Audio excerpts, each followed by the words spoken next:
Hello বন্ধুরা, একটা নতুন ভিডিও নিয়ে চলে এলাম। আমি শশাঙ্ক, আপনারা দেখছেন ইউটিউব চ্যানেল এসবি লিভার। যদি নতুন হয়ে থাকেন তাহলে চ্যানেলটিকে সাবস্ক্রাইব করবেন, আর ভিডিও যদি ভালো লাগে তাহলে অবশ্যই লাইক শেয়ার করবেন। তো আমি প্রথমে বলে রাখি যে এটা স্প্লেন্ডার বাইকের ইঞ্জিনটা লক হয়ে গেছিলো, তার কারণে আমরা ইঞ্জিনটাকে করছি। তো ইঞ্জিনটা করার জন্য আমরা ভালো করে পরিষ্কার করে নিয়ে কানেক্টিং যে বিগিং যেটা আছে বা ক্র্যাঙ্কশ্যাফট, সেটাকে আমরা বসিয়ে দিলাম। তারপরে আমরা এক এক করে সব সাজিয়ে দেবো। আর এগুলো কারণ খারাপ হওয়ার অনেক কারণ আছে। সবথেকে বেশি কারণ হলো মোবিল যদি সময় মতন চেঞ্জ না করা হয় তাহলে কিন্তু গাড়ি খারাপ হতে চলেছে। অবশ্যই খারাপ হবে। মোবিল এখন আগে যেরকম ছিল, মোবিল যে একটা লিমিটে আউট হয়ে গেল মোবিলে কোনো সমস্যা আসে না, কিন্তু এখনকার দিনে সময় আউট হয়ে গেলে মোবিল কিন্তু কমজোরি হয়ে যাচ্ছে। মানে যেটা আমরা বুঝতে পারছি, মোবিল তাড়াতাড়ি খেয়ে যাচ্ছে। এটা হয়তো টেকনোলজি উন্নতর কারণেই এই প্রবলেমগুলো আসছে, যেহেতু এখন টেকনোলজি প্রচুর উন্নত। যাই হোক, আমাদের গিয়ারবক্সের কাজ কমপ্লিট হয়ে গেল, গিয়ারবক্স বসানো হয়ে গেল। তো আমরা গিয়ারগুলো চেক করে নিচ্ছি যে সঠিকভাবে বসছে কিনা বা সব গিয়ার ঠিক মতন নিচ্ছে কিনা। আমরা ভালো করে একবার চেক করে নেওয়া দরকার, কারণ ইঞ্জিনের যে পজিশন আছে তাতে সবসময় তো খোলা যায় না। এবার আমরা যেটা আছে কিকের স্যাপটা আমরা বসিয়ে নেব। আর কিকের স্যাপ বসানোর সময় একটু দেখে রাখা দরকার যে উপরে যে একটা ওয়াশার থাকে, সেই ওয়াশারটা যদি না থাকে তাহলে কিন্তু ইঞ্জিনের সাউন্ড প্রবলেম হবে, মানে একটা ক্যারক্যারে আওয়াজ আসবে, সেটা অবশ্যই ওয়াশারটা দিয়ে নেবেন। তো যাই হোক, সেটা আমরা দেখালাম না, বলে দিচ্ছি যে ওয়াশার একটা আছে, ওয়াশারটা অবশ্যই দিয়ে নেবেন। এবার আমরা ইঞ্জিনের যে মেইন প্যাকিং আছে, মেইন প্যাকিংটাকে আমরা বসাবো। এখানে কোনো আঠা মারা চলে না, কারণ এটা আঠার সিস্টেম নয়, এটা প্যাকিং। তো প্যাকিংটা দিয়ে বসিয়ে আমরা বিয়ারিংগুলো হালকা গ্রিস করে ওই মোবিল দিয়ে নেবো। এটা গিয়ার অয়েল আছে। তো এবার একটু আমরা বিয়ারিংয়ের সাইড যেগুলো আছে কোডটা, যাতে বিয়ারিং আটকে না যায় বা জাম না হয়, তার কারণে একটু মোবিল দিয়ে নিলাম। দিয়ে আমরা আস্তে করে এটাকে বসিয়ে দেবো। একটু ঠুকলেই হয়, হালকা করে ঠুকে দিলে বসে যায়। তো আমরা সেটাকে বসিয়ে দিলাম। গিয়ারগুলো বা সব সঠিক কাজ করছে কিনা সেটা দেখে নিলাম।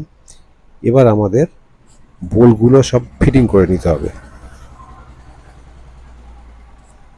ইঞ্জিনের বোল্টগুলো ফিটিং করে নিতে হবে সবগুলো। এবার এপাশে যে গিয়ারের বোল্ট ফোল্ট আছে বা পাম্প আছে, সেগুলো সবগুলো একবার চেক করে দেখে নিতে হবে যে ঠিক মতন বসেছে কিনা।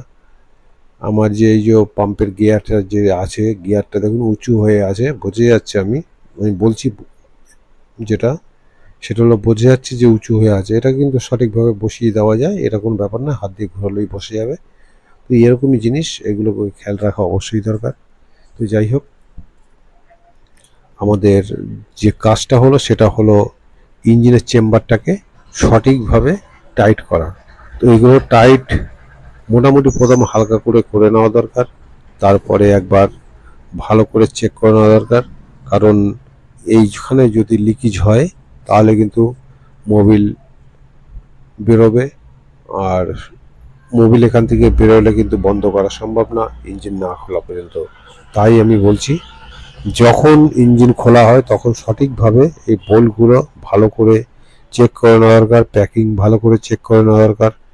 এবার আমরা এই বোল্টটাকে 10 নম্বর বোল্টটাকে লাগিয়ে দিচ্ছি। এবার আমাদের নতুন এক বাচ্চা এসছে, তাকে হাতে দেওয়া দরকার। তো যাই হোক, এর 10 নম্বর বোল্ট আমরা লাগিয়ে দিচ্ছি।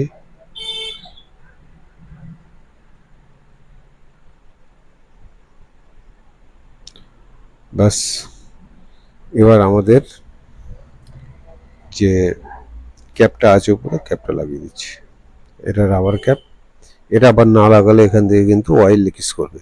অয়েল আসবে, অল্প হলেও আসবে। ঠিক আছে, এবার আমাদের ক্লাস সাইডের যেসব প্রবলেমগুলো আছে, মানে জিনিসগুলো আছে, সেগুলো সব আমরা ফিটিং করব। তো এর জন্য প্রথমে আমাদের যে কিক শ্যাফটটা আছে সেটাকে মেজারমেন্ট করে আমরা নতুন কিক স্প্রিং কিন্তু বসাবো। নতুন কিক স্প্রিং এটাকে আমরা সেটিং করে দেবো।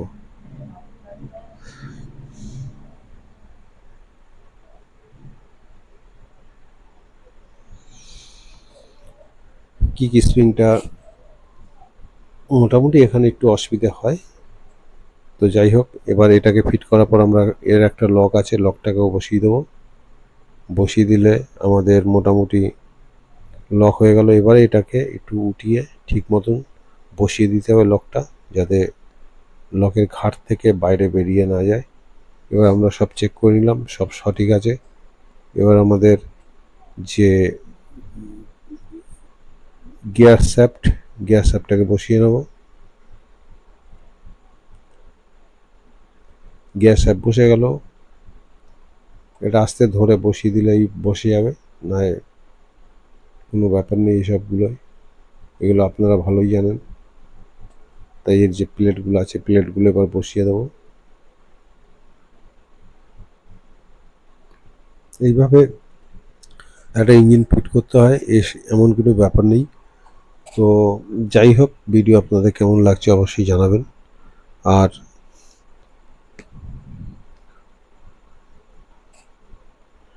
ইঞ্জিন করার সময় ভালো করে ধ্যান করে কাজ করা দরকার।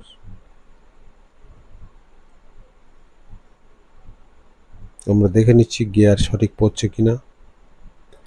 আর স্প্লেন্ডার, প্যাশান এই গাড়িগুলোর একটা বাজে অভ্যাস আছে। সেই অভ্যাসটা হলো 3 নম্বর গিয়ার স্লিপ হওয়া। এটা ইঞ্জিন করার আগে ভালো করে আমাদের দেখে নিতে হবে যে 3 নম্বর গিয়ার স্লিপ আছে কি না, এগুলো কিন্তু অবশ্যই দরকার। এবার আমরা হাউজিংটাকে বসিয়ে দেবো। নিচে একটা ওয়াশার থাকে, ক্লাচ ওয়াশার, সেটাকে বসিয়ে দেওয়ার পর হাউজিংটাকে বসিয়ে দেবো। এবার আবার ক্লাচ প্লেটটাকে বসাবো। এই যে ওয়াশারগুলো আছে, লক ওয়াশার, সেগুলোকে বসিয়ে ক্লাচ প্লেটটাকে বসিয়ে দেবো। আমরা মোটামুটি এই অবধি কাজ করব। ক্লাচ কভারটা কমপ্লিট করব। হেড পিস্টন যেটা আছে সেটা এখন করব না, এই অবধি করে রেখে দেবো। এর কাজটা পরে হবে। তা আপাতত এক সাইড ফিটিং আমরা করে দিচ্ছি, হাফ ইঞ্জিনের কাজ। তো যাই হোক,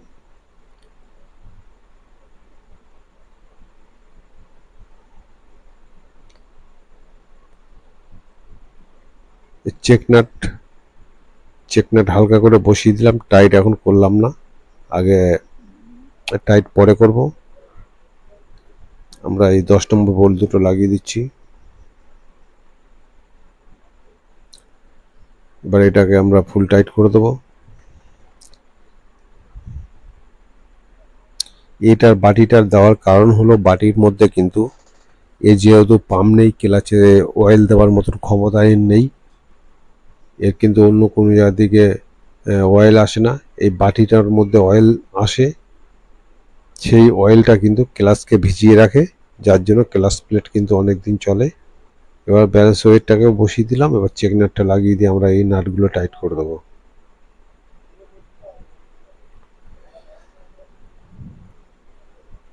আমাদের চেক নাট দুটোই টাইট করতে হবে, আর এই টাইটগুলো যত ভালো হয়।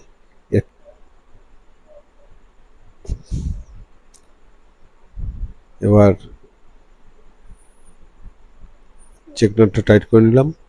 এর উপরের কভারটাকে বসিয়ে দেবো। তার আগে বিয়ারিংটা, ক্লাচ বিয়ারিংটা বসিয়ে দিচ্ছি। এরপর আমাদের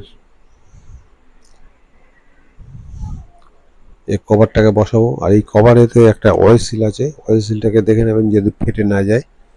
ফেটে গেলে কিন্তু অয়েল বাইরের দিক বেরিয়ে আসলে অসুবিধা হবে। তাও যদি খারাপ থাকে তাহলে অয়েল সিলগুলো সব চেঞ্জ করে দেবেন, দেওয়া উচিত। এবার স্ক্রু 4টে আছে, এটা 4টে স্ক্রু আমাদের টাইট করে দিতে হবে। স্ক্রুগুলো টাইটের পরে আমাদের মোটামুটি একবারে এক এক করে সব টাইট করে দিতে হবে। মানে যেটা বলা হয় ফুল টাইট, আমরা ফুল টাইট করে দেবো এবার।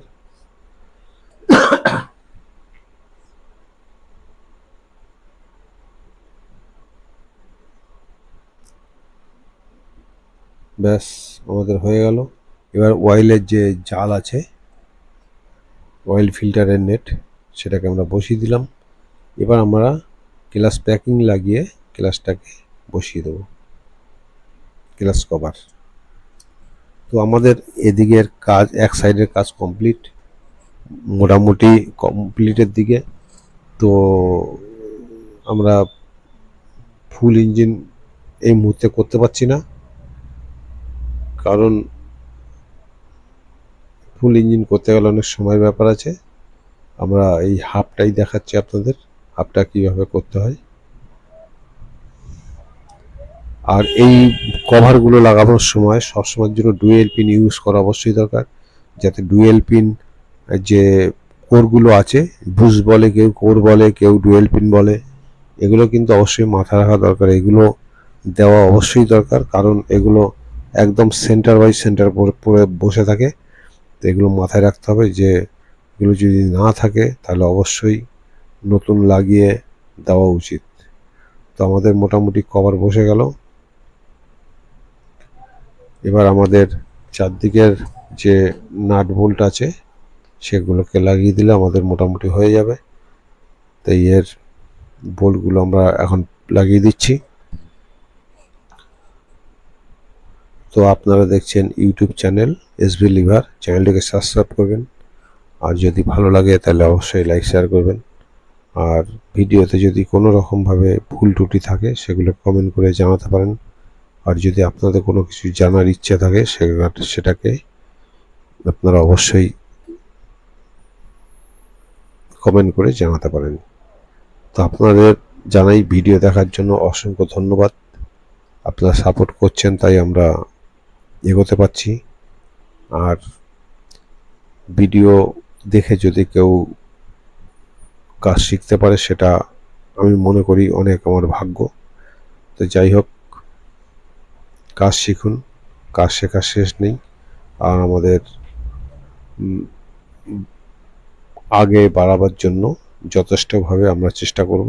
যদি কোনো রকমভাবে ভুল ত্রুটি থাকে সেগুলো জানার জন্য।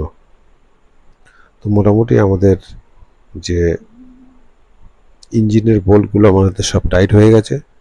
এবার ফুল টাইট একবার দেখে নেব, যে ফুল টাইট করার পরে আমাদের কিন্তু এই অবধি আমরা কাজ কমপ্লিট করছি। এরপরে যে ভিডিও সেটা অন্য হবে, হাফ ইঞ্জিনের অবধি দেখাতে পারলাম। যাই হোক, ভিডিও দেখার জন্য ধন্যবাদ, থ্যাংক ইউ।